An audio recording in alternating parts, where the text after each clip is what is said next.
माझे प्रिय जीवदया प्रेमियों, महाराष्ट्रामध्ये पवित्र भूमीवर मी हार्दिक हुंडिया मुंबईमध्ये पवित्र भूमीवर हार्दिक स्वागत करतो, मनपासून हार्दिक स्वागत करतो। आज 13/7 है, आपका साथ है या नहीं है?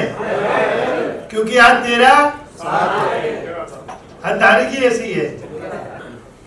आज नो डाउट हम लोग जीवदया की चर्चा लेके आज 75 साल से जीवदया करने वाले वसंत भाई गलिया से लेके भाई ललित शक्ति, भाविन गठानी, धर्मेंद्र फोपानी, पारस सोनी, महावीर सीसी माल, कई ऐसे जीवदया प्रेमी यहाँ बैठे हैं जिन्होंने ऐसे ऐसे अद्भुत काम किए हैं। हम सबको उनको बारी बारी सुनेंगे और मैं दिल से कहता हूँ आप सभी का इतना दिल से हार्दिक स्वागत करता हूँ। पंढरपुर से स्वामी जी खास पधारे, एक खाली प्रोग्राम का नाम सुन के उनका हार्दिक स्वागत है। आज 13/7 हम सबको एक दूसरों को मिले, लेकिन आज एक और अजीब घटना भी घट गई थी। आज के दिन मुंबई के अंदर 3 जगह बॉम्ब विस्फोट हुआ था, झवेरी बाजार, ओपेरा हाउस और दादर। करीबन 200 से ऊपर लोगों की जान गई थी। हम सिर्फ बैठे बैठे 1 मिनट के लिए अपने अपने इष्ट देव को याद करके उनको श्रद्धांजलि देंगे। सिर्फ 1 मिनट के लिए अपने अपने इष्ट देव को ध्यान देंगे।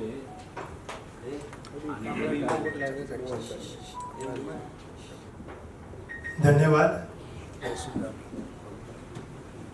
आज खास चर्चा का विषय तो ये था कि भगवान राम कृष्ण महावीर की ये भूमि आज मटन एक्सपोर्ट में दुनिया में 3रे स्थान पर है। शायद हम सोच नहीं सकते थे कि जहां बिरबल बादशाह के राज में हमारे जैन संत जाके उनको प्रतिबोध करके कत्ल खाने कम कराते थे, तो आज ये परिस्थिति हमारी आई क्यों? आज रोड पे जीव बचाने जाते हैं तो उनके ऊपर हमला होता है। हमारा महावीर सीसी माल बैठा है यहाँ, 9 महीना बिस्तर में काट के वापस वही काम अबोल जीवों को बचाने का काम शुरू कर दिया। हम लोगों को एक बात तो माननी पड़ेगी कि अबोल जीवों की रक्षा करो, हमारी रक्षा अपने आप हो जाएगी। हम ऐसे ऐसे महानुभाव यहाँ पे बैठे कि शायद हम लोग अनुभूत ना भी करेंगे तो हम लोग शायद इतना बड़ा पुण्य प्राप्त करके जाएंगे आज कि शायद हम सोच नहीं सकते। हमारे नवीन जी नाहर और उनके भतीजे सचिन नाहर दोनों ने एक नियम लिया कि अभी ऐसी जगह पैसा लगाना है कि जहाँ रियल में जीवदया का काम होता है। हम आज एक से बढ़कर एक महानुभाव से मंच पे बुलाएंगे, उनसे जीवदया की चर्चा करेंगे। एक संस्था ने एक पैम्पलेट निकाला, हमने 3.25 लाख जीव बचाए। अब हम समझो 2.5 लाख जीव भी एक की 4,000 रुपये राशि गिनो तो 2.5 लाख का 100 करोड़ रुपया एक संस्था के थ्रू हमारे समाज के गए। जब डीसा के धर्मेंद्र फोपानी किसी से 1 रुपया लिए बिना पूरे गुजरात के कत्ल खाने बंद करने का आदेश लेके आता है तो वो काम हम हर राज्य में क्यों नहीं करें? हमारा भाविन गठानी आज ऐसी जगह से लड़ाई होती है, शायद हम सोच नहीं सकते। वो जो लड़ाई लड़ता है वो उनकी प्रेरणा हमको मिलेगी। तो हम लोगों को आज एक संदेश दुनिया को देना है। हम लोग आज ना मान लेंगे, ना सम्मान लेंगे, ना किसी को कोई अवार्ड देंगे, लेकिन आप सब अवार्ड कैसे, अवार्ड तो बहुत छोटी चीज है आप सबके लिए। संडे का समय हमारे शैलेश में स्कूटर लेके निकलते हैं, अब वो जीवों को जहां भी तकलीफ होती दौड़ते चले जाते हैं। मुंबई सेंट्रल के अंदर नथवानी चैम्बर्स, वहां बकरियां मारने के लिए कुछ लोग लेके निकल गए थे। हमारी अपेक्षा अकेली जाके वो लड़ी, कैसे लड़ी वो भी हम सब आज सुनेंगे। मैं सबसे पहले इस मंच के ऊपर सबसे दूर करीबन 1000 किलोमीटर दूर से जो आए हैं और करीबन 6000 कांचबाज इसने बचाया उनकी संस्था ने। हम सब दिल से उस भाई का स्वागत करें। भाई पारस सोनी से विनती कृपया मंच पे पधारें।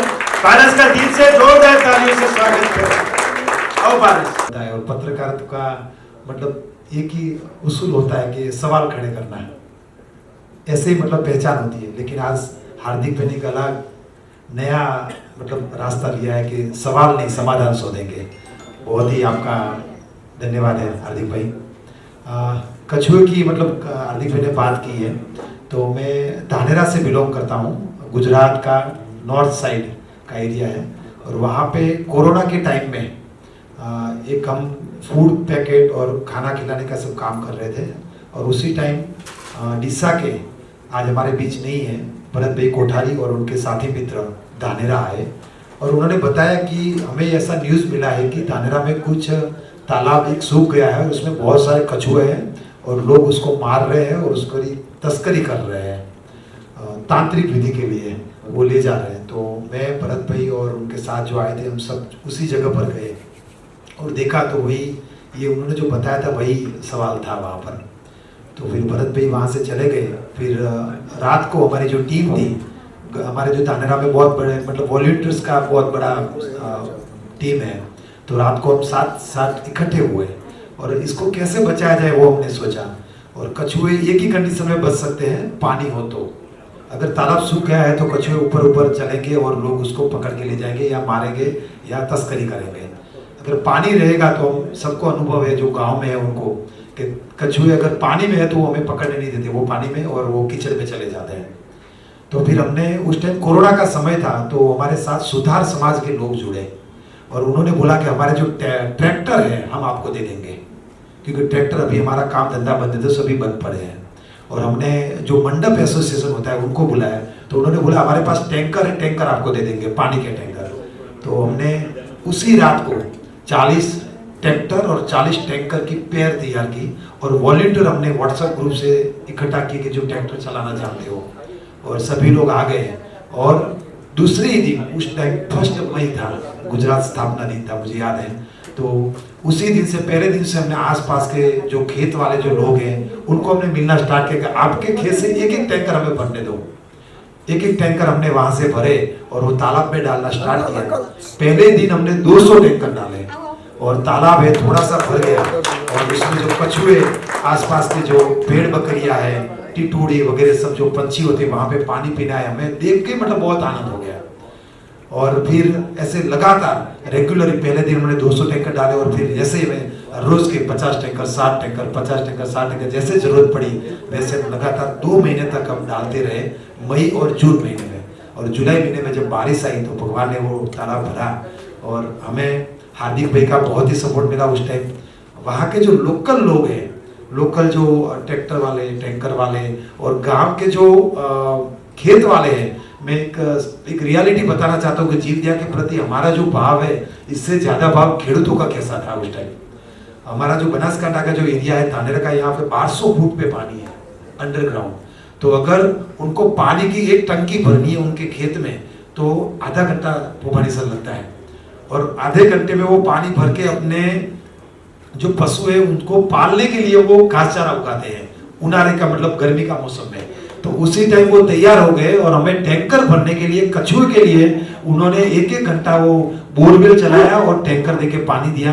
तो उनको भी मैं आज इस माध्यम से सभी का धन्यवाद देता हूँ कि अपने जो पालतू जीवों की न सोची लेकिन ये कछुए के लिए उन्होंने भी सबसे बड़ा योगदान दिया। धन्यवाद। धन्यवाद भाई पारस। आप कोई पारस को कुछ पूछना चाहते हो? चलो इससे हम लोग पारस का धन्यवाद करते हैं और पारस आप ऐसी जीवदया के अनमोल कार्य करते रहो। हाँ 1 मिनट सॉरी।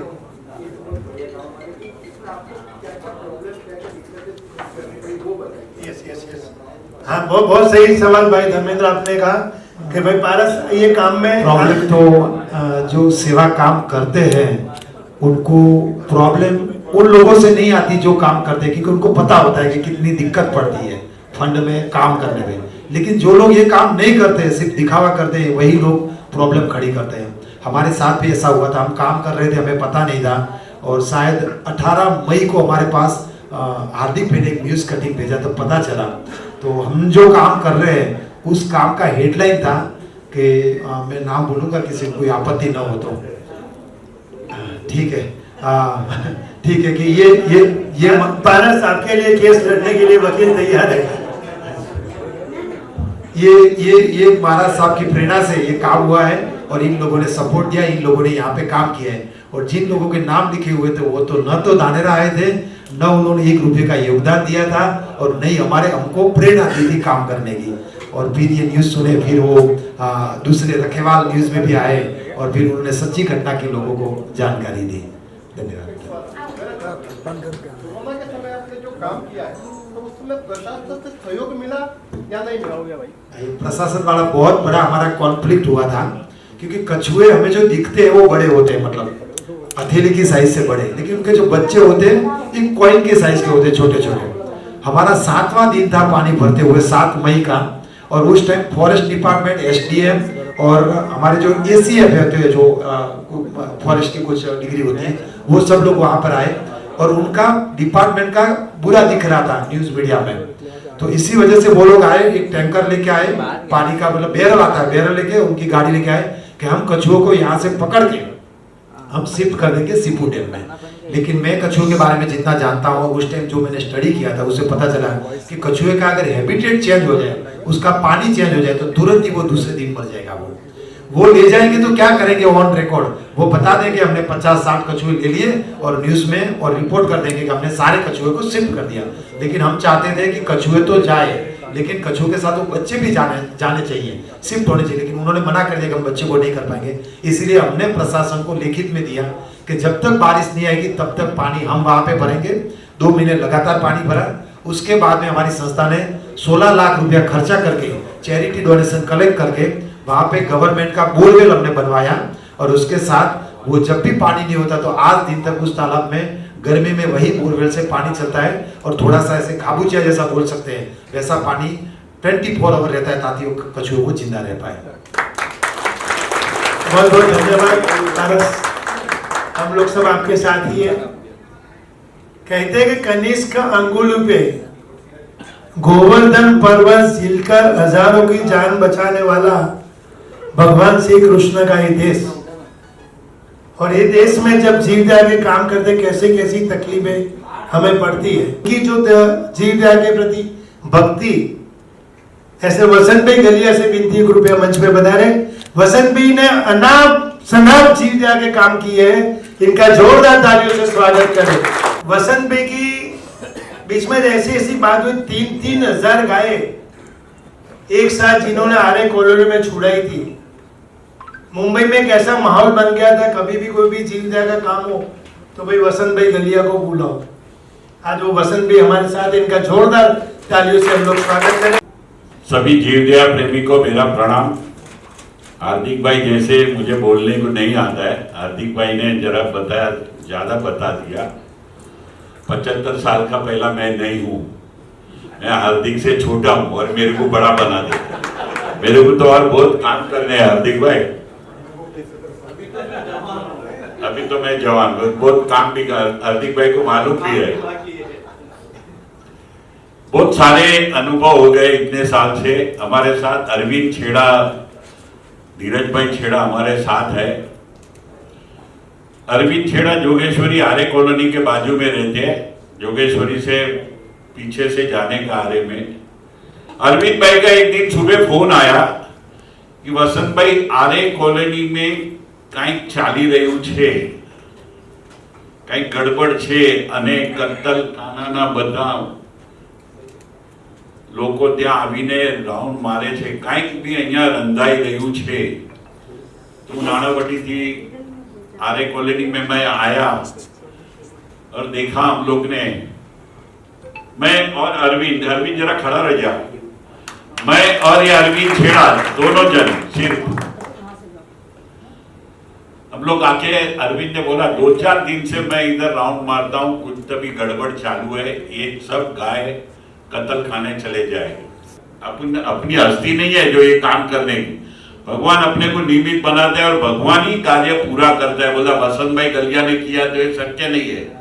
भगवान आपको काम हमको अच्छा किया। एम रमेश कुमार ने फोन उठाया, हमने बात की, भाई आप ये सब ऑप्शन का ये लगाए है, 2000 आदमी हमारे साथ अभी खड़े हैं, हम लोग मंत्रालय में आएंगे। 2000 आदमी का नाम सुन के बोले आप 5 जन आओ। हम लोग 5 जन गए। सिर्फ आधे घंटे की बाद में हमको अपॉइंटमेंट मिल गया। फिर बाबूभाई काणकिया बिल्डर वाले बाबूभाई काणकिया धोती टोपी पहनने वाले, हम उनको साथ में लिया। दशरथ भाई ठक्कर को साथ में लिया।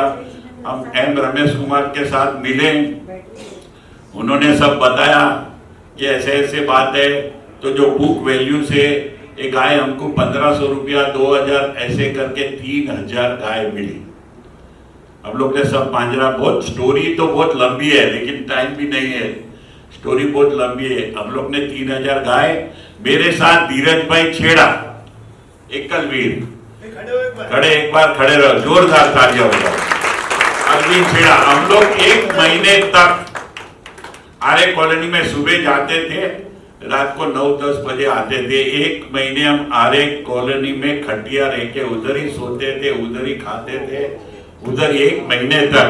धीरज भाई ने मेरे को सपोर्ट किया, अरविंद भाई ने सपोर्ट किया और हम लोग ने ये कार्य पूरा किया। सब पांजरापोल में सब जीवदया मंडली के थ्रू, दशरथ भाई ठाकर थे एडवोकेट, उनके थ्रू हम लोग ने 3000 गाय छुड़ाई। ऐसे जीवदया के जो बात किया हार्दिक भाई ने, तो ऐसे जीवदया के बहुत कार्य है। दूसरी एक बात बोलूंगा कि सकवार पांजरापोल है विरार में, जीवदया मंडली की, वहां मैंने गाय का पेट का ऑपरेशन ये डॉक्टर के साथ किया। तो 85 किलो प्लास्टिक निकला पेट में से, 85 किलो प्लास्टिक। आप मानेंगे नहीं, बोले कि ये वसंत भाई झूठा बात करता है। फिर मैं प्रेस को बताया कि भाई 85 किलो प्लास्टिक निकला है, तो उन लोग भी माने। मैं बोला बहुत गाय है जिसके पेट में सब में प्लास्टिक है। तो हम लोग का ना लगभग 30-35 प्रेस वाले को लेके मैं जीवदया मंडली में गया। हम लोग ऑपरेशन किया तो 55 किलो, 3.5 घंटा ऑपरेशन चला। तभी भी हमारे साथ बाबूभाई छेड़ा थे, दशरथ भाई ठाकर थे, धीरज भाई छेड़ा थे, अरविंद छेड़ा थे, ऐसे 25 से कार्यकर थे। बाबूभाई घी वाला नाम सांभळ्યું हशे कोઈએ, बाबूभाई घी वाला। शैलेश भाई ने बद्दी आखी टीम हमारे साथ थी। 55 किलो प्लास्टिक निकला। दूसरे दिन सब पेपर वालों ने हंगामा मचा दिया। और रंगनाथन म्युनिसिपल कमिश्नर थे, आपको ख्याल होगा, रंगनाथ ने मेरी कैसेट ली, कॉर्पोरेशन में कैसेट बताई और प्लास्टिक बंद किया। बहुत बात है कि आप बिलीव नहीं करेंगे, ऐसी जीवदया की बहुत बात है। दूसरे सर मैं धीरज भाई को बोलूंगा, मुझे बोलने को नहीं आता, धीरज भाई बताएं। धीरज भाई छेड़ा, वसंत भाई आधा घंटा बोलने के बाद भी बोलते मुझे बोलने को नहीं आता। ये आदमी दिल से बोलो, अभी जो म्यूनिसिपैलिटी का चुनाव आ रहा है, वसंत भी आप जैसे नेताओं की रियल में देश को जरूरत है। हम लोग ऐसे जीवदया का काम करने में हमें बहुत तकलीफ पड़ती है, लेकिन यही समझो म्यूनिसिपैलिटी कॉर्पोरेटर बन गए और मुंबई के मेयर बने, तो सोचो जीवदया का कितना उत्तम काम हो गए।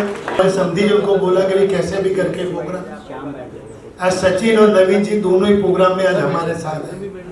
मतलब आपके सबके मन में जो जीवदया भरी हुई है, मैंने 30 साल से इतने अवार्ड फंक्शन किए हैं। लता जी मंगेशकर खुद मेरे प्रोग्राम में 1.5 घंटा बैठी थी, लेकिन मैं आज आपको दिल से कहता हूँ 30 साल के अंदर आज के जैसा फंक्शन मेरा कोई नहीं हुआ। आप लोग सब कहां से एक जीवदया के प्रति भावना लेके आए हो। अबोध जीवों की रक्षा करोगे तो हमारी रक्षा अपने आप हो जाएगी। लेकिन कुछ लोग ऐसे भी है जिनके साथ जीवदया के काम करते करते उनको ऐसा कोई अनुभव हो जाता है, वो बोलता है कि भाई मैं जीवदया अब नहीं करूंगा। नवसारी से भाई संतोष सुराणा से विनती कृपया मंच पे आए। संतोष के साथ ऐसी एक घटना घट गई, उसने बोला कि मैं भी आज से जीवदया का काम बंद करता हूं। तो संतोष, हम आपके मुंह से सुनना चाहते कि ऐसा क्या हुआ। संतोष, हम सब तेरे साथ में हैं, लेकिन तेरे साथ जो घटना घटी किसी और के साथ ना घटे, इसीलिए हम चाहते हैं कि ऐसी क्या घटना घटी कि आपने जीव दिया का काम बंद कर दिया। प्लीज। मेरे हिसाब से एक वॉर रूम बनाना चाहिए अपने को 24/7। बहुत बार ये भी होता है कि जो रोड पे काम कर रहे हैं उनको लीगल सहयोग नहीं मिलता है। मान लो सुराना जी को जो प्रॉब्लम हुई, अगर 24/7 कोई हेल्पलाइन होती और वहाँ पे इस चीज़ के एक्सपर्ट होते कि भी इस टाइम पे क्या करना है, पुलिस को क्या चीज़ बतानी है, कानून में क्या है, तो उनको ये मायूसी नहीं सहन करनी पड़ती। जीवदया का काम करना है तो इतना सेंसिटिव नहीं बनना चाहिए, जेल में जाने की भी तैयारी रखनी चाहिए। 107 के तहत जो अरेस्ट किया जाता है वो तो बहुत ही मामूली बात है। और मैं आपको एक चीज़ और बताऊं, CRPC 107 की बात थी ना शायद, तो उसमें पुलिस को अरेस्ट करने का कोई पावर ही नहीं है। वो ज़्यादा से ज़्यादा एग्जीक्यूटिव मजिस्ट्रेट को रिपोर्ट कर सकते हैं कि भाई ये अगर इनको जमानत नहीं ली जाएगी, अगर इनके बेल नहीं लिए जाएंगे तो इससे पब्लिक में सुलह शांति का भंग हो सकता है। और इतनी सी छोटी सी बात को मन पे इतना लेके मैं जीवदया का काम नहीं करूंगा, ये तो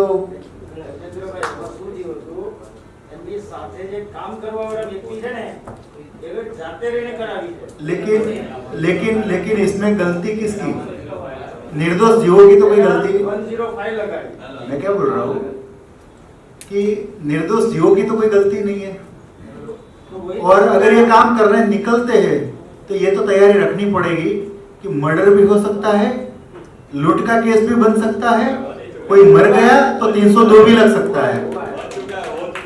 देखो लास्ट में हम एक ही बात कहेंगे कि भाई संतोष तुम आगे बढ़ो, हम धन्यवाद। अब बैठो बैठो बैठो, भी आए तो मौका ले ही लेते हैं। गुजरात के अंदर मैंने कई बार आर्टिकल लिखा है कि एक ऐसा इंसान जिसने एक भी रुपया किसी से लिए बिना गुजरात के तमाम इलीगली कत्ल खाना बंद करने का आदेश लेके आए हैं। आज धर्मेंद्र भोपानी ने वो चीज हमको सिखाई है। हमें तो हम व्याख्यान में जाते, हमें क्या सिखाया जाता था कि बकरी ईद आ रही है, आप अपील करो ताकि वो बकरी को जो जीव कट रहा है सादा हुए। अरे जब अबोल जीव कट रहा हो तब हमें धर्मेंद्र भोपानी बन के बाहर आना चाहिए।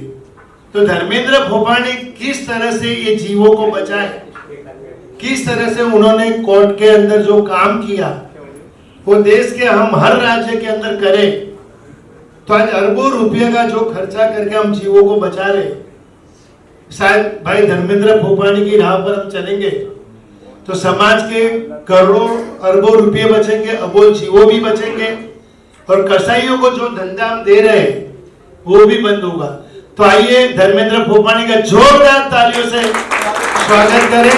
और हम अब भाई धर्मेंद्र भोपानी से सुनते कि धर्मेंद्र भाई आपने ये जादू कैसे किया? मैंने कुछ भी जादू नहीं किया है, हम सब मिलके कर सकते हैं ये चीज।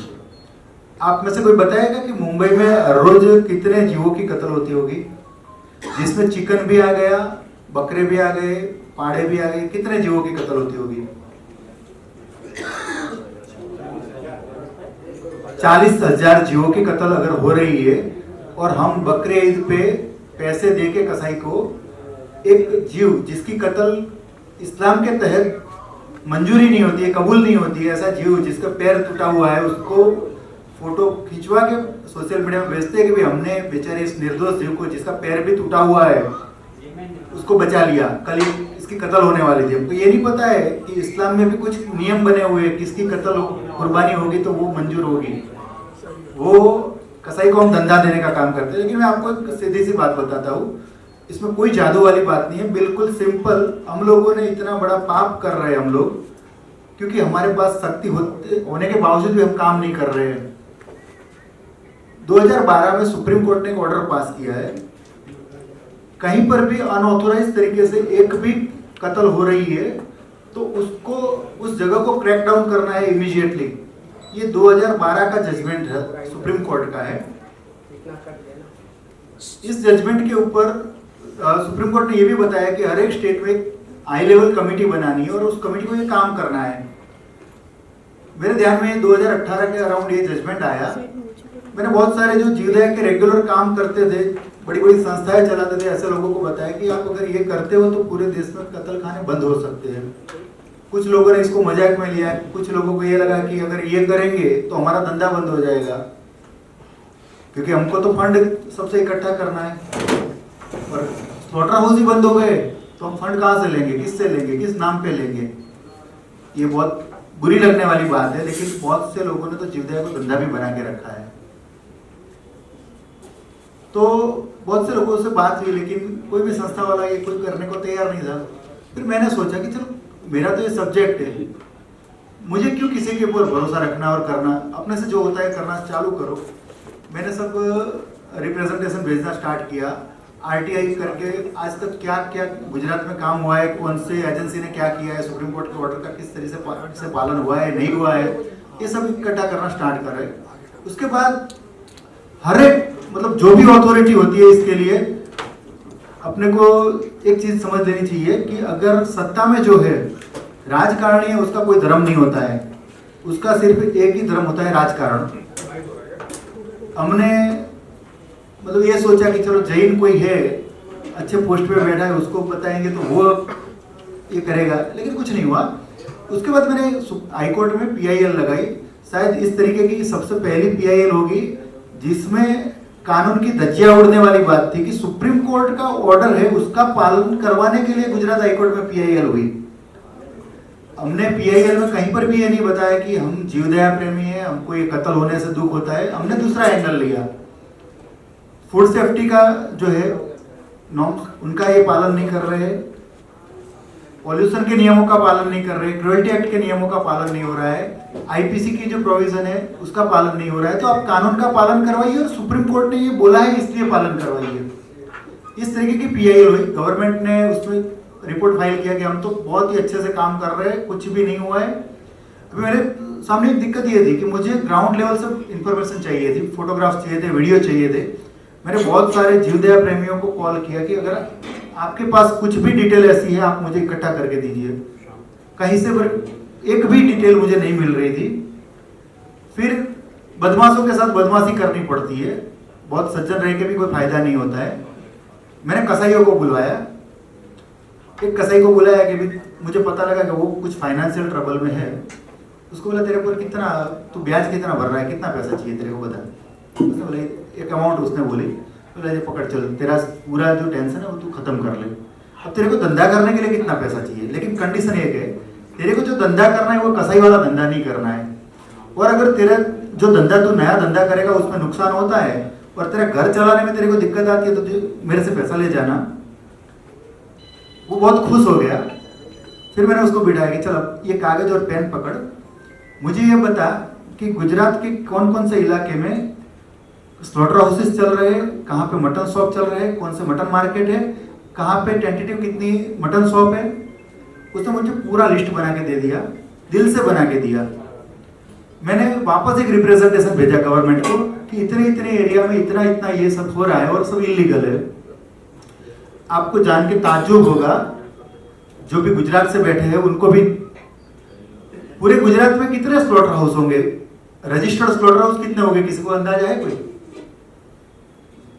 महावीर भाई, पूरे गुजरात में कितने स्लॉटर हाउस होंगे रजिस्टर्ड? लीगली तो एक भी नहीं है, सिर्फ रजिस्टर्ड वाली बात है। इसका भी डिफरेंस मैं बताता हूँ, रजिस्टर्ड और लीगल क्या डिफरेंस है। रजिस्टर्ड ये है कि जिसको कानून के हिसाब से रजिस्ट्रेशन हुआ है, लेकिन वो लीगल जो कानून है उसका पालन करके नहीं चल रहे हैं। टोटल 8 रजिस्टर्ड स्लॉटर हाउसेस है पूरे गुजरात में। अभी आपको एक और चीज इसमें वापस से बोल रहा हूँ, मुंबई में कितने होंगे? हाँ सब ठीक है। और कत्ल कितनी जगह पे हो रही है? 500 सिर्फ 1000। मैं वापस इसको थोड़ा डीप में जाते हैं हम लोग। जो ये चिकन होता है वो एनिमल है या बर्ड है? इतनी छोटी सी बात पे हम लोगों ने 3 दिन तक गुजरात हाईकोर्ट में मैटर चलाई थी। हमारा ये कहना है कि ये जो चिकन है, मुर्गे है, वो एनिमल है। कानून की भाषा में, क्योंकि किसी भी एनिमल को स्लॉटर करना है, कत्ल करना है, तो वो रजिस्टर्ड स्लॉटर हाउस है, वहाँ ही कत्ल कर सकते हैं और किसी जगह पे नहीं कर सकते हैं। और इस बात पे 3 दिन तक सुनवाई चली। न्यूज़पेपरों में भी आया कि गुजरात हाईकोर्ट के सामने एक विचित्र प्रश्न, मुर्गा एनिमल है या बर्ड है?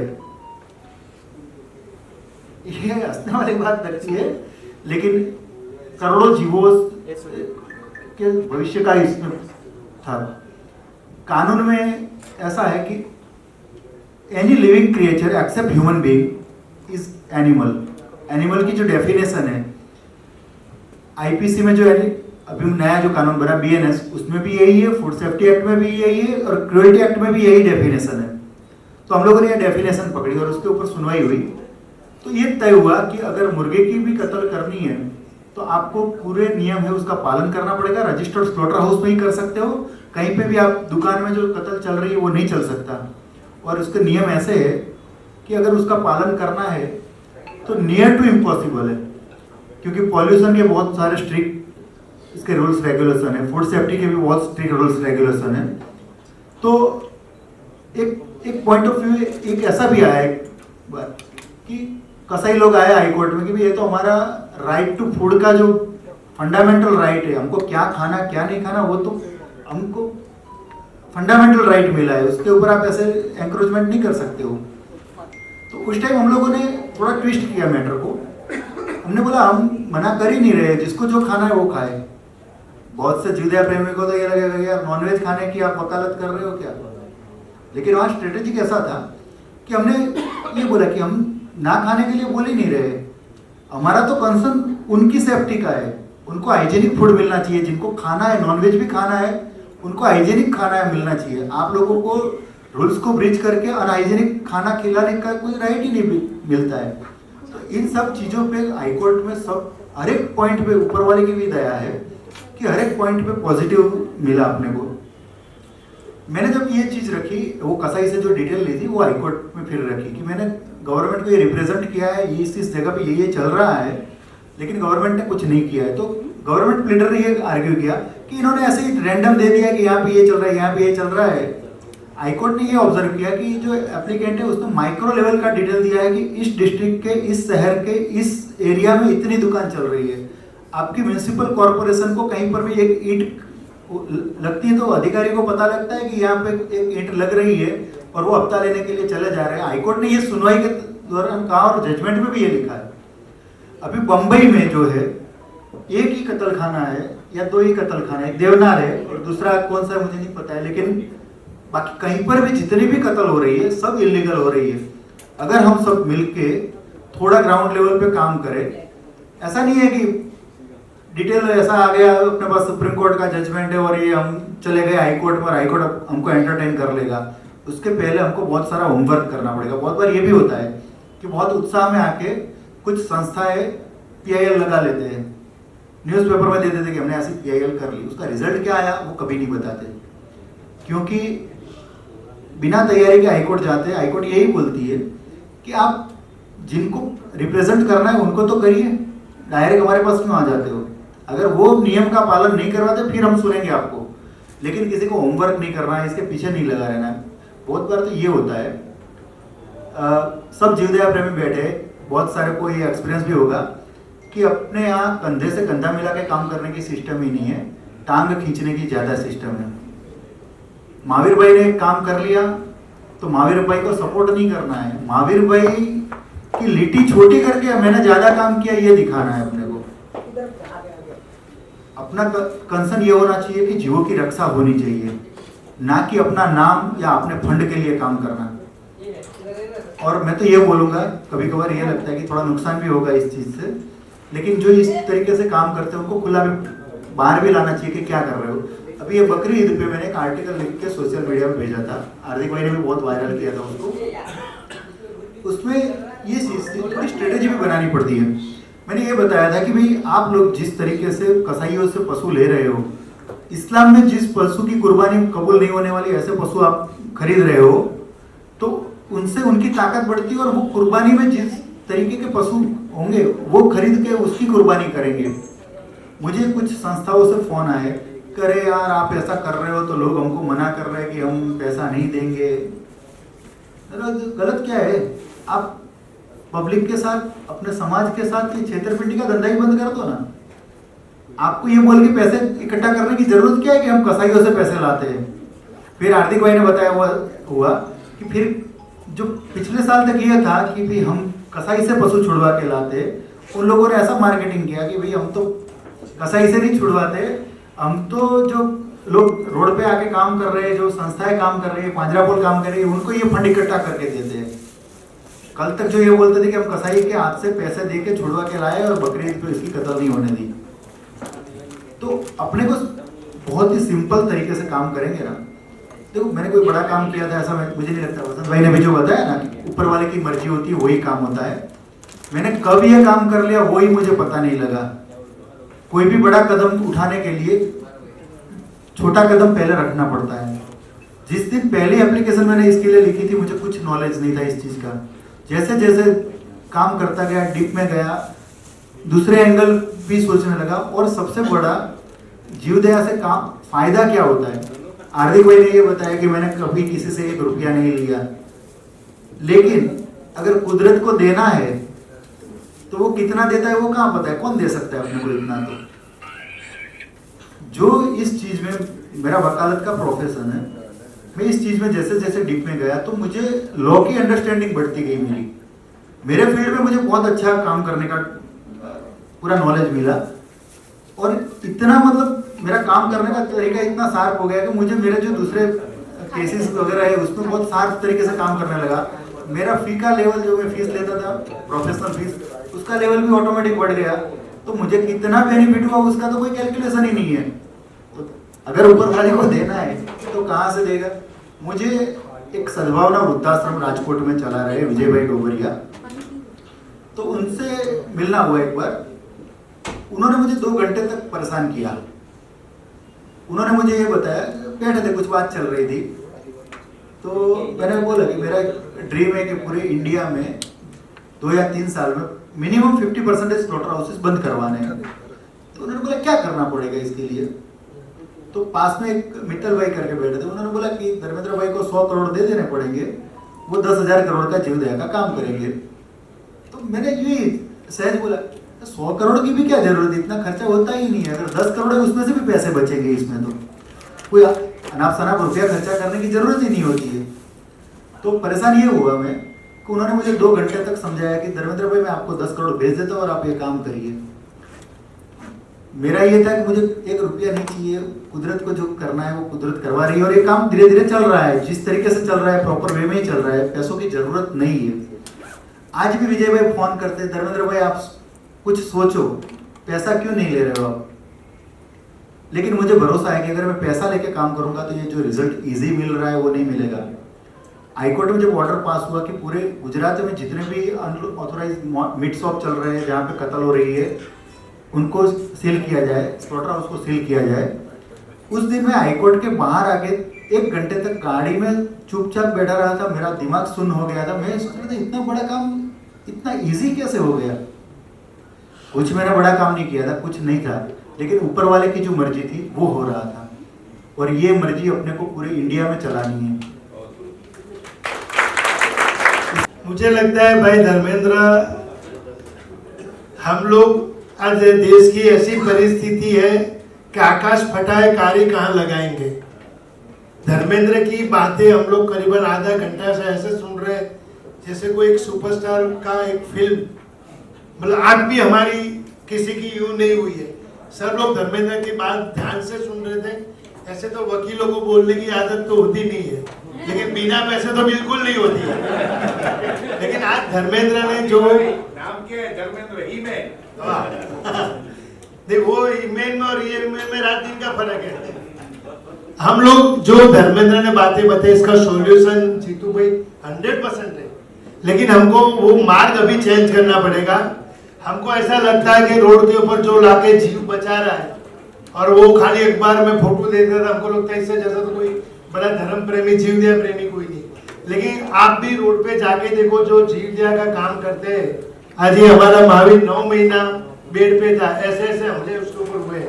भाविन गठानी को पूछो कि कैसे पुलिस से बदला लिया जाता है। मैं अभी जो धर्मेंद्र की बात तो अपन जितनी सुने इतनी कम है, लेकिन मैं चाहता हूँ भाई धर्मेंद्र के साथ जो भी महाराष्ट्र के अंदर काम करना चाहते हैं, हम लोग खाने के टाइम भाई धर्मेंद्र से मिलेंगे और मिलने के बाद भाई धर्मेंद्र जो राह दे उस राह पे चलेंगे और वो तकलीफ में हम लोग भी क्या मदद कर सकते हैं वो आज ये विषय पे चर्चा करते हैं।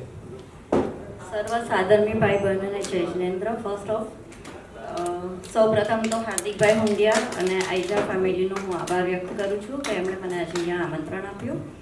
અહીંયા બહુ બધા મોટા માણસો બેઠેલા છે, ફર્સ્ટ ટાઈમ હું તો સાંભળી રહી છું આવું, સો મેં તો એમની સામે કાંઈ નથી કર્યું એવું આજે ફીલ થઈ રહ્યું છે।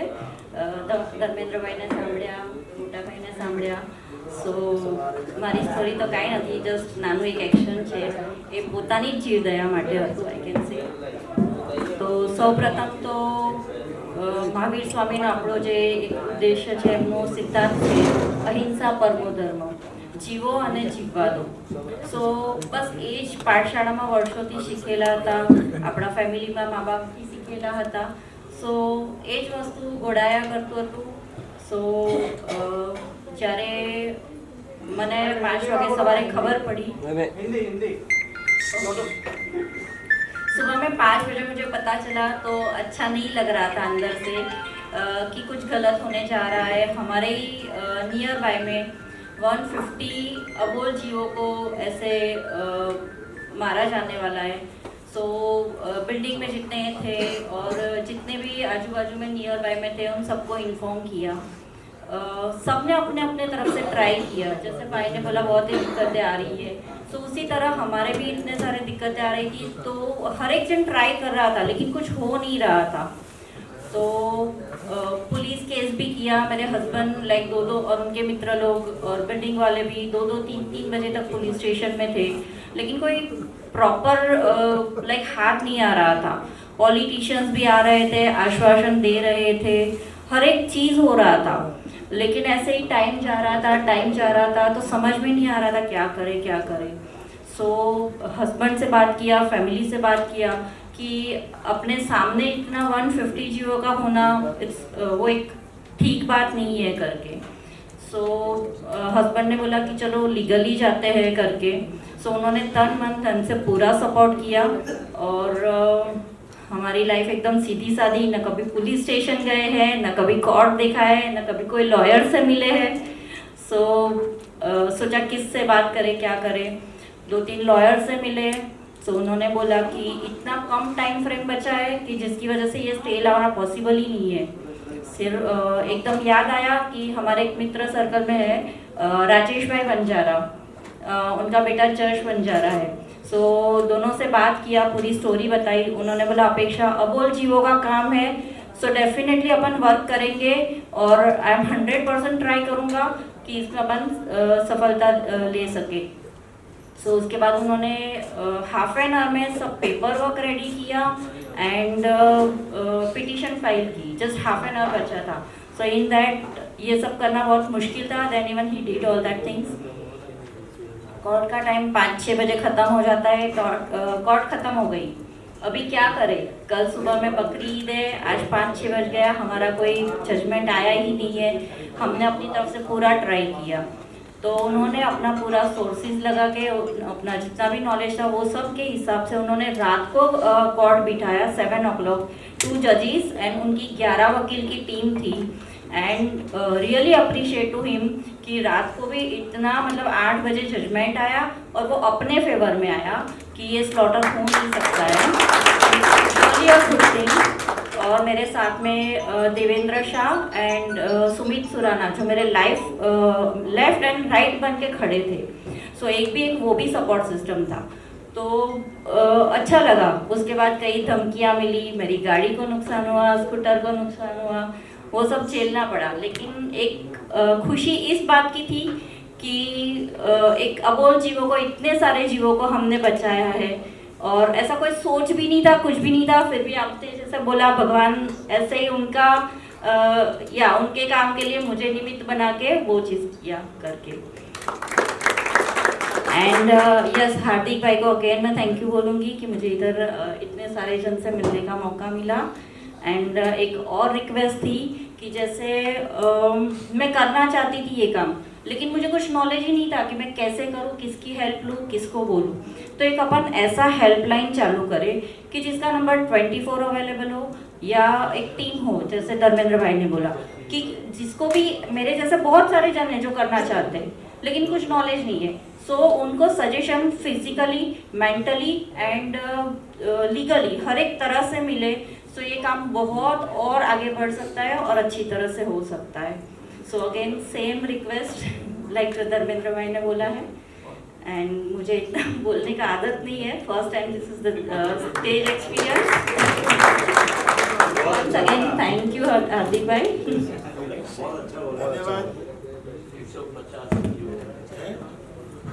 धन्यवाद अपेक्षा बहन। बात करें तो all India Jain journalist association के जितने भी पत्रकार है, कल मैंने खाली ऐसे ही बोला कि जीवदया की न्यूज़ लगानी है। भाई जगदीश मेहता यहाँ बैठे हैं, ललित शक्ति है, पवन जैन है, अंकित जैन है, भाई आनंद जो अहमदाबाद से आए इस प्रोग्राम के लिए खास आए। तो भाई धर्मेंद्र, अभी जितना भी प्रचार करना हो, हमारे अखबार वाले सब आपके साथ में। जीवदया के नाम पे इतनी तकलीफ होती है, जो करने वाला उनको ही पता चलता है। हमारे व्यवसायी नगर के ट्रस्टी निमेश भाई बैठे हैं, उन्होंने जैसे ही सुना तो बोला नहीं, सुबह हार्दिक भी मैं आपके साथ ही चलूंगा। अभी हमको सिर्फ जागृति लाने की जरूरत है, बाकी तो लोगों के मन में आज जितने लोग बैठे ध्यान से सुन रहे, मतलब ऐसा लग रहा है कि नहीं, अपने सब में जीवदया अंदर से बहुत भरी हुई है, लेकिन हमको कोई चांस नहीं मिल रहा था। हमारे शैलेश भाई स्कूटर लेके निकल जाते, जितने भी अबोध जी और रास्ते में मिलते, किसी को भी तकलीफ होती आप शैलेश भाई को फोन करो, शैलेश भी तुरंत वो बच्चा हो या एनिमल जो भी उनकी ट्रीटमेंट करते और कोई भी पैसा ये नहीं लेते। तो ऐसे लोगों के हाथ में अपना फंड पहुंचे तो कुछ जीवदया का जो काम है, अबोध जीवों की जो अनमोल भक्ति हम लोग कर पाएंगे।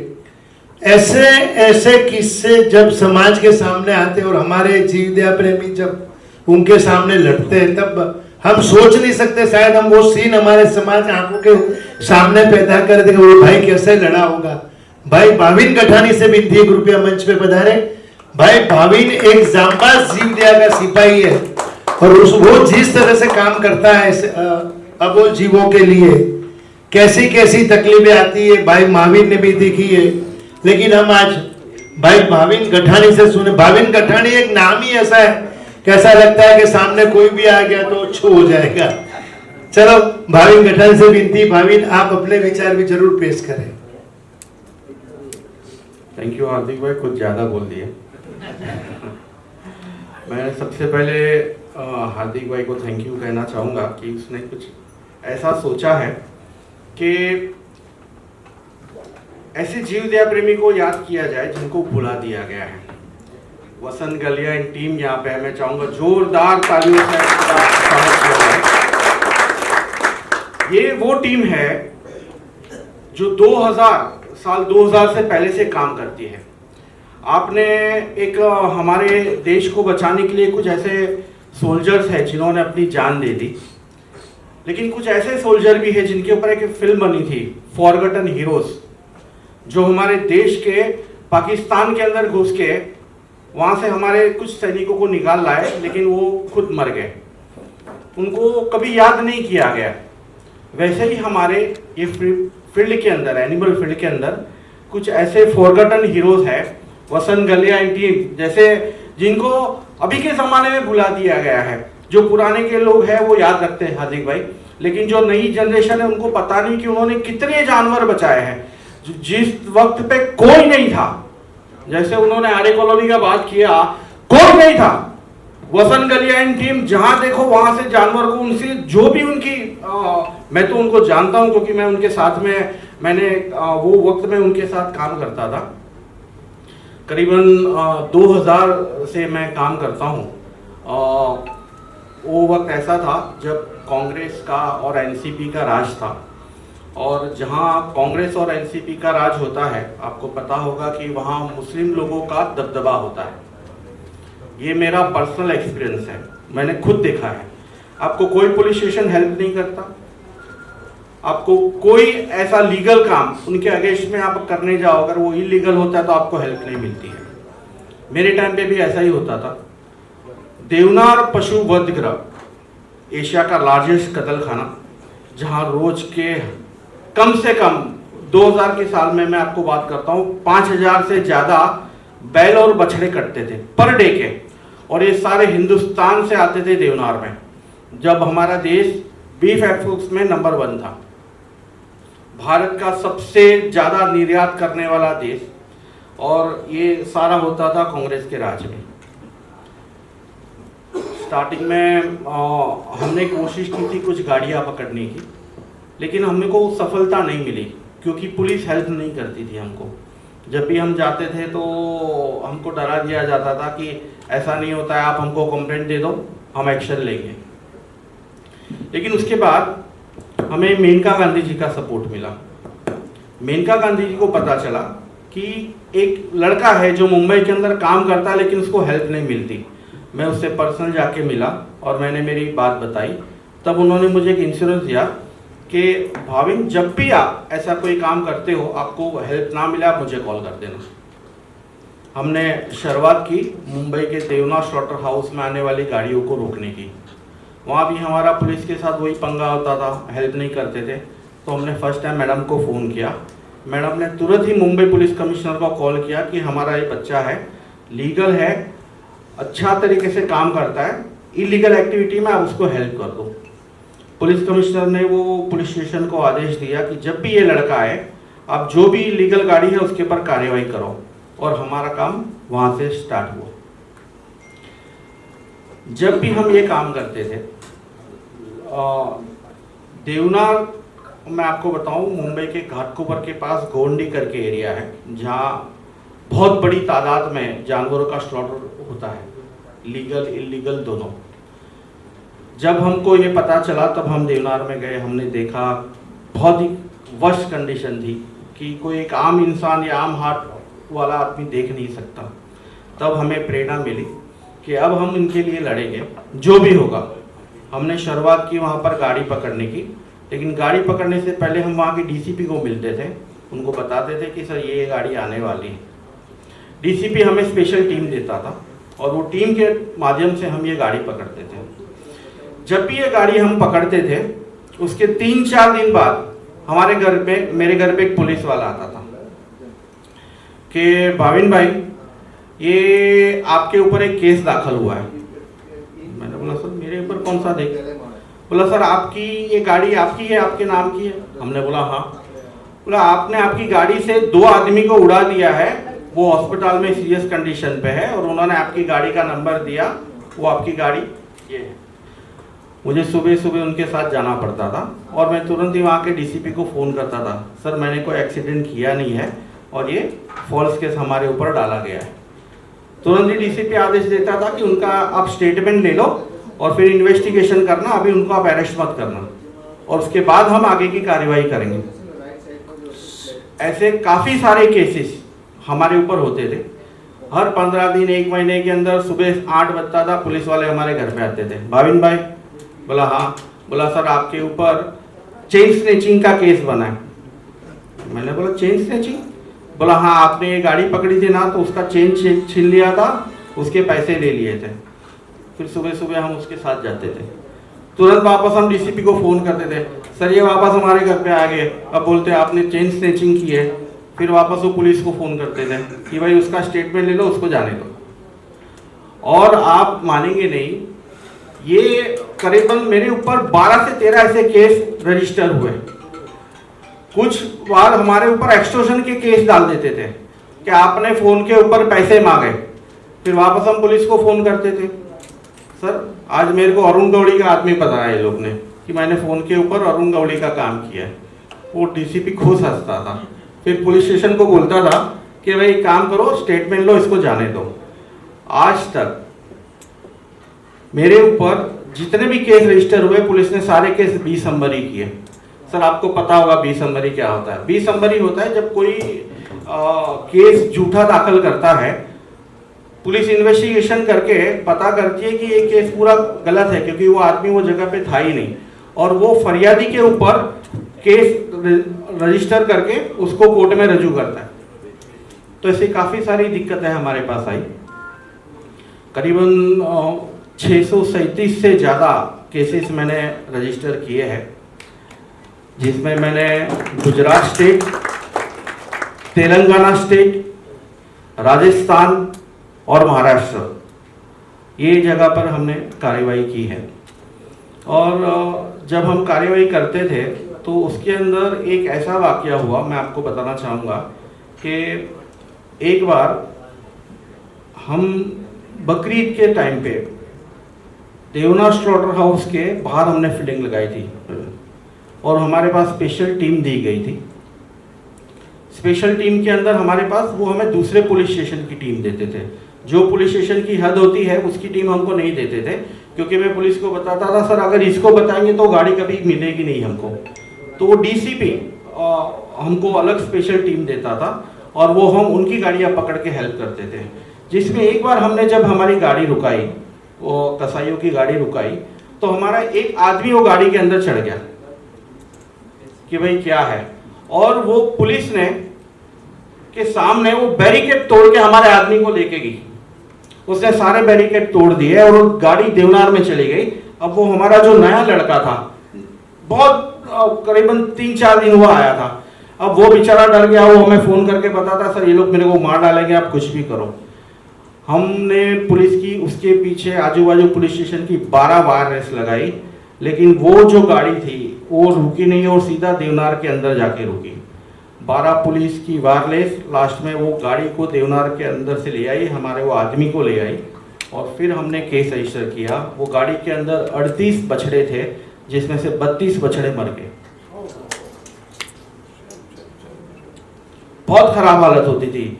गुजरात से जो वहाँ के जो बुलक वगैरह आते थे, एक एक गाड़ी में 16-16, 17-17, और ये सारे बुलक आते थे देवनार में। जब वो गाड़ी हमें मिलती थी तो आधा से ज़्यादा जानवर अंदर ही मर जाते थे। उनको 32-32 घंटा, 30-30 घंटा हाथ पैर पाम के बिठाया गया था। लेकिन हमारी एक भावना थी कि कुछ भी हो हम जानवरों को बचाए। एक हमारा ध्येय था कि हम सिर्फ जानवर को ना बचाएं, ये धंधे को बंद करें। और धंधे को बंद करने के लिए हमने 3 साल के अंदर 67 गाड़ियाँ इनकी पकड़ ली, ऑफिशियल 67 गाड़ियाँ, जिसके सबके कोर्ट के ऑर्डर हमने ले लिए। और एक ऐसा टाइम आया कि देवनार के कसाईयों ने देवनार कत्ल खाने में हड़ताल कर दी। 3 दिन उन्होंने देवनार कत्ल खाना बंद रखा कि भाई ये आदमी हमारे जानवर पकड़ के बेच देता है, अब हम चलाएंगे नहीं। उसके बाद मुझे स्पेशल डीसीपी का फ़ोन आया कि भाभी अभी थोड़ा टाइम काम स्लो करो, माहौल बहुत गर्म हो गया है, अब ये लोग हर कोई दुकानों में मीट बेचने को तैयार नहीं है, अब मिनिस्टर लोग को खुद मीट खाने नहीं मिल रहा है। तो उसके बाद हमें काम थोड़ा स्लो करना पड़ा। ऐसे काफ़ी वाक़ये हमारे साथ हुए हैं। लेकिन हम लोग कहाँ पे वो हमें नहीं पता है। भगवान महावीर की जीव दया हमारे जीवों में कितनी उतरी है वो नहीं पता है। लेकिन आज आप सब लोग जिस तरह से जो जीव दया के कामों में जो इंटरेस्ट लिया है, आप लोगों ने सबने जो एक एक बातें बताई, हम लोग ध्यान से सुन रहे हैं और हम सब लोग इनकी जितनी भी अनुमोदना कर रहे हैं उनका भी पुण्य आप सब लोगों को भी बांध के आज जाएंगे। अब पंढरपुर से जो स्वामी जी आए उनसे विनती कृपया आप 2 शब्द कहे तो। स्वामी जी का जोरदार तालियों से स्वागत करें। वो खाली एक मैसेज सुन के आए कि भाई नहीं अबोल जीवों के लिए काम हो रहा है, तो स्वामी जी आइए। और उसके बाद 1-2 और लोग हैं जिन्होंने जबरदस्त काम जीव दया क्षेत्र में किया, उनको हम सुनेंगे, फिर हम साथ में सुरुचिर भोजन भी लेंगे। हरे कृष्णा, जय गौ माता। मैं हार्दिक भाई जी का बहुत बहुत धन्यवाद हूँ कि उन्होंने ऐसा कार्य किया है कि मुझे पंढरपुर में जब सुनाई दिया तो मैं सब मेरे सेवा तो हर एक आदमी तो बिजी रहता ही है, हमने जो भी सेवा को कैंसिल करके पहले यहाँ निकल आए। तो मैं उनके लिए तो हमारी तरफ से धन्यवाद है ही, लेकिन हमारा भी गौरव है कि हमें इसके अंदर भगवान ने कुछ सम्मिलित किया है। ये जो सेवा है इसके बारे में जितना बताऊँ उतना कम ही है। हम हर एक अपने तो देखा है कि हर जगह पे मंदिर होते हैं, बहुत बड़े भंडारा चलता है, बहुत कुछ होता है कि इंसान की इच्छा रहती है कि भाई भगवान हमारे तरफ देखे, भगवान हमारे ऊपर कृपा करे। लेकिन असलियत में भगवान कैसे कृपा करते हैं वो बहुत लोगों को नहीं पता है। तो आज जिस कार्यक्रम का जो हम यहाँ पे आयोजन किया है भाई साहब ने, और जो भी यहाँ पे सम्मिलित है उनके ऊपर 33 कोटि देवी देवता का आशीर्वाद है। ये कोई भी जीव की जब अब हमारा खुद के ऊपर से हम अनुभव कर सकते हैं कि हमको छोटी सी चोट लगी, छोटी सी सुई का नोक हमको लगा, हमको कितना दर्द होता है। तो जो अबोल जानवर है जो बात नहीं करते हैं, उनका दुख अगर जानना जिस दिन से हमने शुरू किया है उस दिन हमारे पाप खत्म हो गए हैं। और भगवान को पाने के लिए मंदिर हम जाते अच्छी बात है, लेकिन पता नहीं भगवान कितनी कृपा करते हैं। लेकिन जो एक जीव, वो कोई भी जानवर हो, कोई भी गाय हो, कुत्ता हो, बिल्ली हो, कछुआ, जिसके भी हर एक जीव में भगवान का अंश है, हर एक जीव में। तो हर एक जीव के प्रति हमारा जो भाव होना चाहिए वो बहुत ही दयालु होना चाहिए। इससे भाव ही नहीं कि हमारी यथाशक्ति सेवा भी करनी चाहिए। तो इसका जो अनुभव आता है ना, वो हम शब्दों में नहीं कह सकते। अगर उसके हाथों में, कपाल में, कुंडली में कितने भी ग्रह दोष हो, वो तो एक ही ग्रह निकल चलता है। हम बोलते हैं कि दया तो हम उसके ऊपर कर रहे हैं, लेकिन हालांकि ओरिजिनल दया हम हमारे ऊपर ही कर रहे हैं। अगर किसी को चांस मिलता है तो उसका सौभाग्य समझना चाहिए। देखो, हर एक व्यक्ति कोई रोड पर जाके जानवर को नहीं बचा सकता है, लेकिन जो बचा रहा है वो चाहे वकील हो, डॉक्टर हो, ऐसे पत्रकार हो, उनको सबको हमको यथाशक्ति मदद करनी चाहिए। तो उनको भगवान का अनुभव अवश्य मिलेगा। बस इतना ही कहूँगा। हरे कृष्ण। हरे कृष्ण। धन्यवाद स्वामी जी।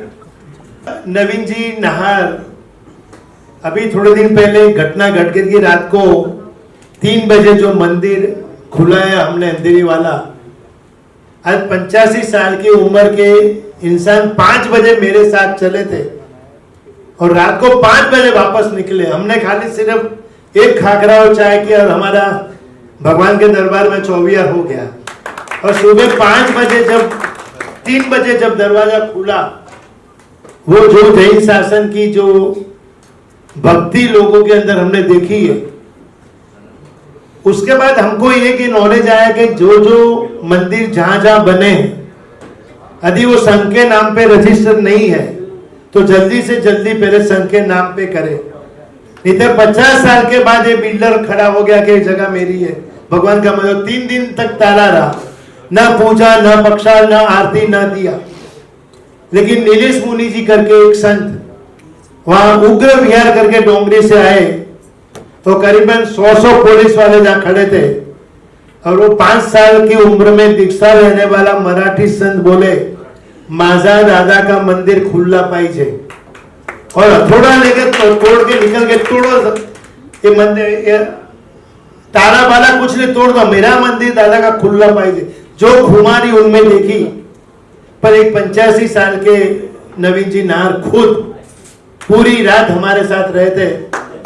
मेरे प्रोग्राम का नाम है मैं बोला ये अबोला, मतलब बोला और अबोला दोनों जीव मिलके जो काम करते हैं शासन के लिए, गजब की भावना है। भाई महावीर भी एक ऐसा एग्जाम्पल समाज में बन चुका है। नवसारी डिस्ट्रिक्ट गुजरात से। सबसे पहली बात जीवदया। जीवदया क्या है? जीवदया यानी सृष्टि पे जन्म लेने वाले तमाम अबोल जीवों के ऊपर दया भाव, करुणा, सबसे पहले वो। दूसरी बात ये कि जीवदया की प्रेरणा मुझे कहाँ से मिली थी, याद है मुझे 2004 जब मैं 21 साल का था, उस दिन मेरा बर्थडे है। सबसे पहला उस दिन मैंने एक कबूतर को फंसा हुआ था, उसको मैंने निकाला पेड़ के ऊपर चढ़ के। तब मेरी इतनी बॉडी नहीं थी, तो एकदम नीम के पेड़ के ऊपर वो फंस गया था। तब मैंने वो उसको निकाला था। वो निकाल के जब मैंने घर पे लेके आया तो वो उड़ नहीं सक रहा था, तो मैं मेरे घर पे उसको 4 दिन रखा मैंने। डॉक्टर को भी दिखाया, ट्रीटमेंट सब करवाया, लेकिन वो उड़ नहीं पा रहा था क्योंकि उसके पंख जो थे वो टूट चुके थे। 4 दिन के बाद में 5वां दिन आया, वो जीव देहांत हो गया उसका, मतलब वो स्वर्गवास हो गया उसका। उस दिन वो 5वें दिन जो मृत हुआ ना, उस दिन मेरे घर में हम लोग कोई खाना नहीं खाया, मतलब कि उसके 4 दिन अपन रखे, 5वें दिन वो उसकी डेथ हो गई, तो मतलब उसका पाप मुझे लगेगा, ऐसा करके मैंने मतलब मेरे घर में नहीं रखना था करके। फिर मम्मी ने समझा नहीं ऐसा नहीं है, अगर वो बाहर रखते तो भी उसको मतलब हो जाता। धीरे धीरे करते करते मैं जितने भी मतलब जहाँ भी देखता था पैसे से खरीदता था पहले मैं खुद, और मैं उड़ा देता था। ऐसे करते करते सबसे पहला मैंने हमारे अलीपुर तीर्थ है, बहुत प्राचीन तीर्थ है, मेरे यहाँ से 5 किलोमीटर दूर है, बहुत अति प्राचीन तीर्थ है। वहाँ पे क्या है, टोटल मुस्लिम बस्ती है, जैन का घर पहले था, अभी एक भी घर नहीं है। तो वहाँ पे क्या है, आए दिन गौ हत्या खूब होती है। सबसे पहले मैंने वहाँ रेड डाली थी, और उस टाइम मैंने 300 किलो गौमांस वहाँ से जब्त किया था। ऐसे करते करते धीरे धीरे चालू हुआ, तो आज ये 20/8 आएगा तब 21 साल मेरा पूरा होगा जीवदया के काम में। और रही बात दूसरी, अभी हार्दिक भाई ने बोला ना कि जीवदया, मतलब जीवदया लोग करते हैं और करना ही चाहिए, लेकिन रियल में जीवदया का काम करने वाले बहुत कम है, बहुत कम, यानी 50% भी नहीं है। और 50% जो सोशल मीडिया पे चल रहा है वो सब फेक चल रहा है। आपको जीवदया का काम देखना है, आप साउथ की जो मूवी देखते हो ना, उसमें जो रेस लगती है, वैसी रेसिंग आपको मैं लाइव दिखा दूँ, मेरे साथ आइए आप, बराबर है, आप मेरी गाड़ी में बैठ नहीं पाओगे। 150, 160, 180 की स्पीड पे हम लोग, हमारी गाड़ी चलती है। मेरी गाड़ी तो मेरे पास है, फैमिली गाड़ी, वही गाड़ी लेके मैं दौड़ता हूँ। 3 बार मेरी गाड़ी टोटल लॉस हुआ है, लेकिन मुझे एक खरोच नहीं आई, बरोबर। और मेरे पे 4 बार हमले हो चुके हैं, वो हार्दिक भाई को सब मालूम है, कहाँ क्या नहीं हुआ। मेरे साथ बहुत सारे अनुभव हुए हैं, लेकिन सब में मैं निकल गया और आज आपके सामने भी हूँ।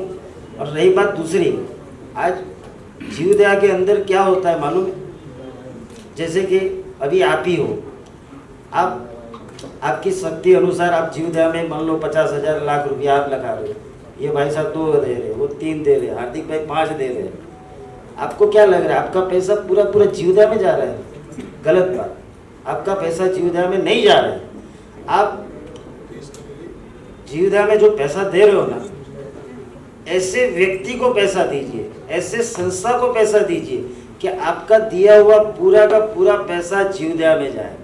आज हार्दिक भाई को मेरी मतलब दिन में क्या 4-5 बार बात होती है, बराबर है हार्दिक भाई, सही बात है ना। जब भी वो ऑफिस के लिए निकलते हैं, फोन चालू होता है, शाम को रात के टाइम वापस चालू होता है।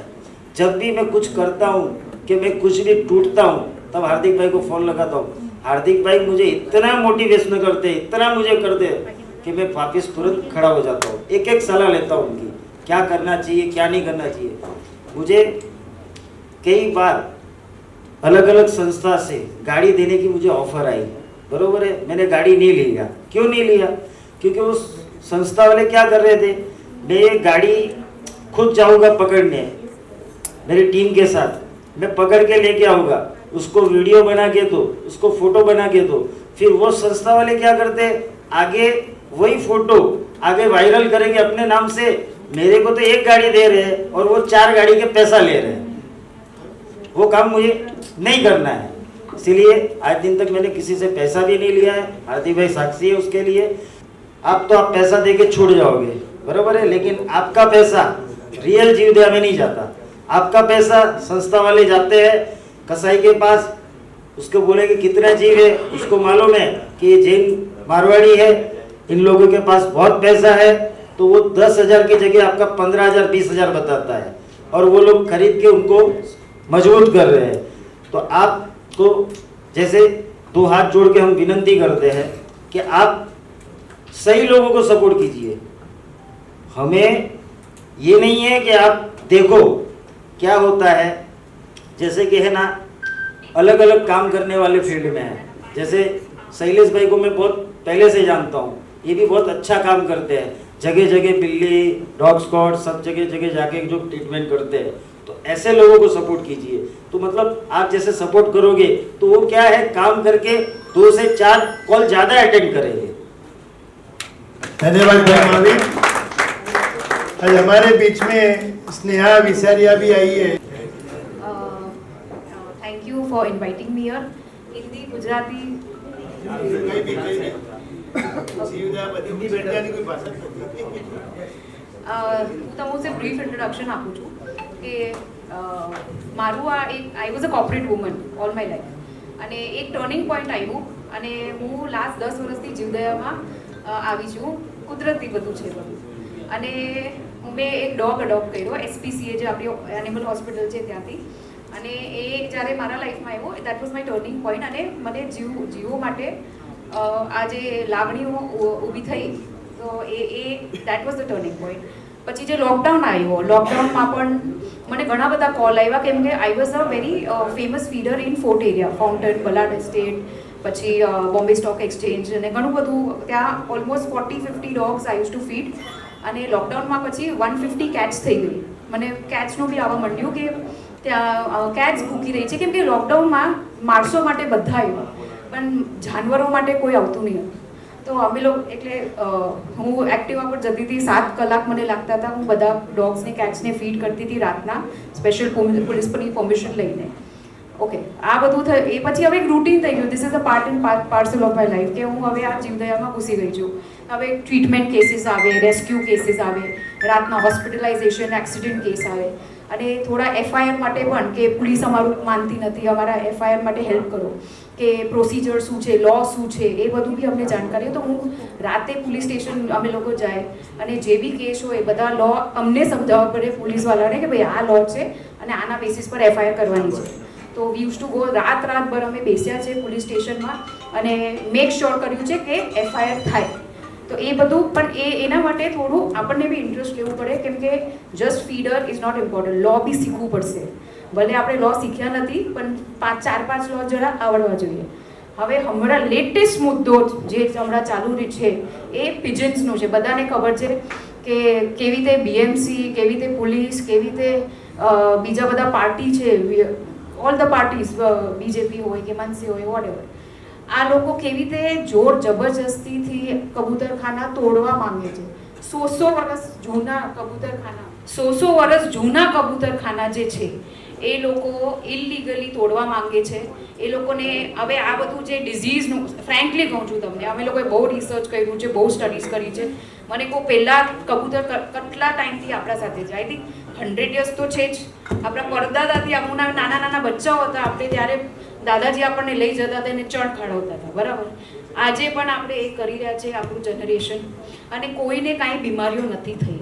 તમારું મેઇન પ્રોબ્લેમ ઓફ ન્યુમેનાઇટિસ જે બધું ચાલી રહ્યું છે, that is because of air pollution, that is because of your construction pollution, that is because of your vehicle. તમે કેટલી ગાડીઓ વધી ગઈ, કેટલા હાઈ રાઇઝીસ વધી ગયા, કેટલું બધું વધી ગયું છે તમારે આજે બધા સ્મોકિંગ, રસ્તા પર સ્મોકિંગ કરે છે, રસ્તા પર વેપિંગ કરે છે, રાતે પછી જે નાઇટ લાઈફો ચાલુ છે, તમારી લાઈફસ્ટાઈલ જો કેવી થઈ ગઈ છે, તમે પીઝા, બર્ગર, ચીઝ, આ બધું ખાઈ રહ્યા છો, આના વજહથી તમને વધારે તકલીફો થાય છે। And it is not because of પિજન્સનું rarest of the rarest disease. હવે અમે લોકોએ બોમ્બેના બધા જેટલા કબૂતરખાનાવાળા જે ઓપરેટ કરે છે એ લોકો સાથે પણ વાત કરી છે। 4 જનરેશન સુધી, મતલબ 4 પેઢીઓ એ લોકો ત્યાં કામ કરી રહ્યા છે, જ્યાં 12 કલાક કામ કરે છે, એ લોકોને આજ સુધી કોઈ બીમારીઓ નથી થઈ।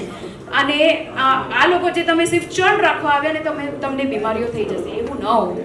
લોજિક જરા આપણે બી લોજિક સમજો। 2-4 જે વિડીયોઝ વાયરલ થઈ રહ્યા છે અને તમને ડરાવવા માંગે છે કે આનાથી ન્યુમેનાઇટિસ થઈ જશે, તમને આ બધું થઈ જશે, લંગ્સ તમારા પ્રોબ્લેમ થઈ જશે, that is not one reason, there are 100 reasons behind that. Gateway of India જો કે ગોવાલિયા ટેંક જો કે માટુંગા જો, બધા પ્રાઇમ લોકેશન, અરબોની પ્રોપર્ટીઓ છે। આ લોકો શું કહે છે, અહીંયા અમારા પ્રોપર્ટી હમ લોग कुछ भी करेगा, बराबर? तो ऐसे नहीं होता है. आपको हाईकोर्ट से ऑर्डर लाना पड़ेगा तोड़ने के लिए. કાંઈ બી ડેમોલિશમેન્ટ થાય તો તમે ઓર્ડર જોઈએ કે નોટિસ જોઈએ કે નહીં? हाँ, तो ये ऑर्डर क्या है?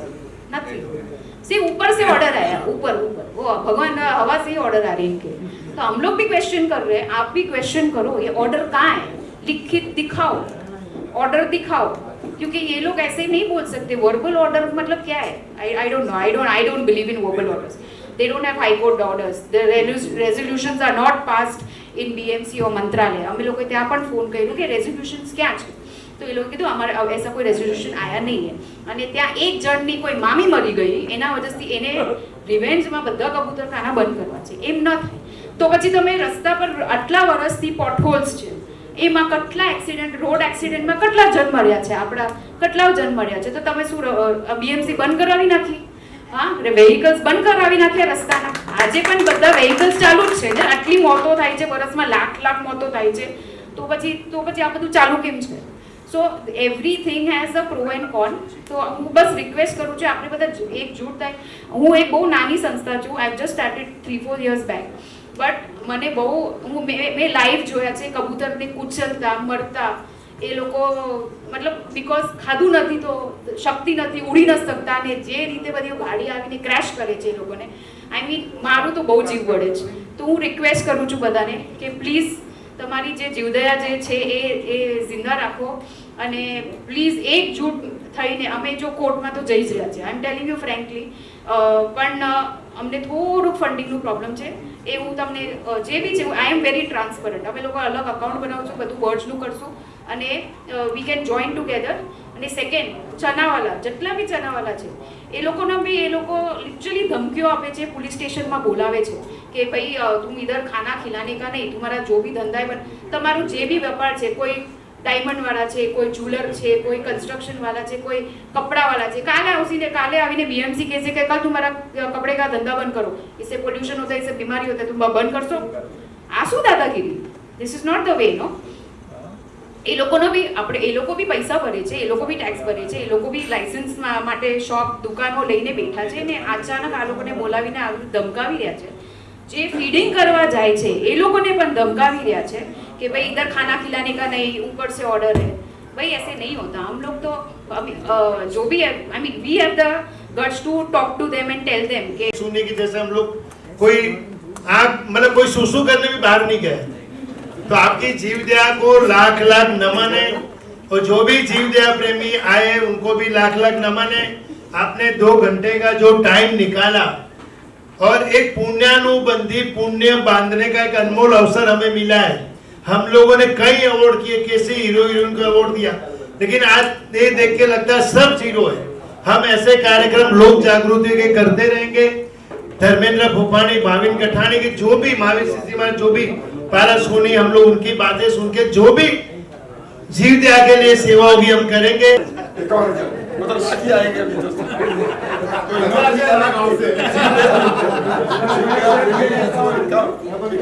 उसी टाइम पे दिया. इनके अंदर जीवदया प्रेम भी है, धर्म प्रेम भी है रखा हुआ था. आइजा का मतलब all India Jain journalist association है. श्री हार्दिक जी हुंडिया द्वारा निर्मित गीत जीवदया प्रेमियों को समर्पित है, जिसमें गीत संगीत गायन रवि जैन का है.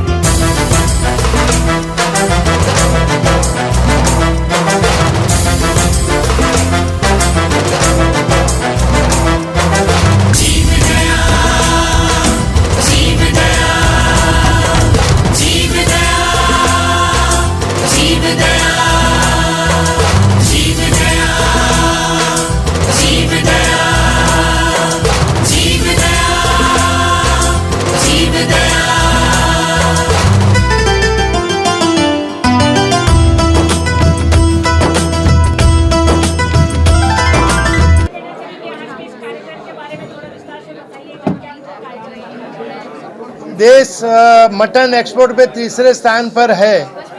भगवान राम, महावीर, कृष्ण का ये देश, और ये देश के अंदर जब तीसरे स्थान पे मटन एक्सपोर्ट में जाता है तो बहुत बड़ा चिंता का विषय है. देश के कोने कोने से आए जीवदया प्रेमियों ने अपनी बात रखी और जिस तरह से अबोल जीवों को जो तकलीफ भगवान महावीर राम कृष्ण के देश में हो रही है वो अब बर्दाश्त नहीं की जाएगी। सभी की एक ही आवाज़ है, एक ही शंखनाद निकला है आज कि हमको अबोल जीवों के लिए कुछ करना है और हम सब मिलके अबोल जीवों के लिए जितना हो सके इतना कार्य करेंगे। आज एक लोक जागृति का कार्यक्रम था, देश के कोने कोने से जीव दया प्रेमी आए, उनके विचार रखे, उनके विचार सुन के हमको ऐसा लगा कि नहीं, अब सब बंद करना चाहिए, जो भी करना है अबोल जीवों के लिए करना चाहिए। अबोल जीवों की हम रक्षा करेंगे तो हमारी रक्षा अपने आप हो जाएगी। आज का ये कार्यक्रम शायद मैं कहूँगा मेरी लाइफ का सबसे सुपर सुंदर कार्यक्रम है और जिस तरह से देश के लोगों ने जो साथ दिया आज, हम चाहते हैं कि ये जीवदया के अनमोल कार्यों की जागृति लोगों के अंदर आए। आज ऐसी परिस्थिति है कि देश के अंदर आकाश फटा है, कारी कहाँ लगाएंगे, लेकिन हम लोग हिम्मत हारने वाले लोग नहीं है। जहाँ जहाँ से लोग आए हैं सबने एक ही आवाज़ का शंखनाद किया है कि अबोल जीवों के लिए हम कुछ करेंगे और करने की जो हमारी एक अंदर की खुमारी है वो भी हम बाहर लाएंगे और देश को यशस्वी प्रधानमंत्री श्री नरेंद्र भाई मोदी हो, राजनाथ सिंह जी हो, अमित शाह हो, योगी जी हो, नितिन गडकरी जी हो, देवेंद्र फडणवीस जी हो, हम उनसे भी विनती करेंगे आपके राज्य में देश मटन एक्सपोर्ट में जो तीसरे स्थान पे है वो 0 स्थान पे आना चाहिए और ये काम ये लोग अवश्य कर सकते और हमारी विनती उनके तक भी हम पहुंचाएंगे और जल्दी से जल्दी हमारा देश जो तीसरे स्थान पे है वो 0 स्थान पे आए, ऐसी हमारी आज की ये मांग है और हम लोग मिलके काम करेंगे। सर कहाँ से लोग शामिल हुए थे और किस तरीके से लोगों ने अपनी बात रखी, क्या मांग है सरकार से आप सभी? नहीं देखो, सब लोगों ने एक ही मांग की कि जो अबोल जीवों की हत्याएं होती है वो रुकनी चाहिए। आज मुंबई के अंदर सबसे बड़ी समस्या है जो कबूतर की है। कबूतर को हम लोग राष्ट्रदूत शांति का प्रतीक कहते हैं और उनको जो जिस तरह से कबूतर खाने बंद करने की बात है, गुजरात के अंदर धर्मेंद्र फोफाणी नाम के एक वकील ने पूरे गुजरात के तमाम इलीगली कत्ल खाने बंद करने का आदेश लेके आए। वो भी बोले भाई भाविन गठानी को जो जीवदया के कार्यों में तकलीफ पड़ती उन्होंने बताई। 6000 काचबा को बचाने वाले पारस सोनी ने उन्होंने भी अपनी बात बताई, स्नेहा विसारिया ने बताई, अपेक्षा शाह ने बताई।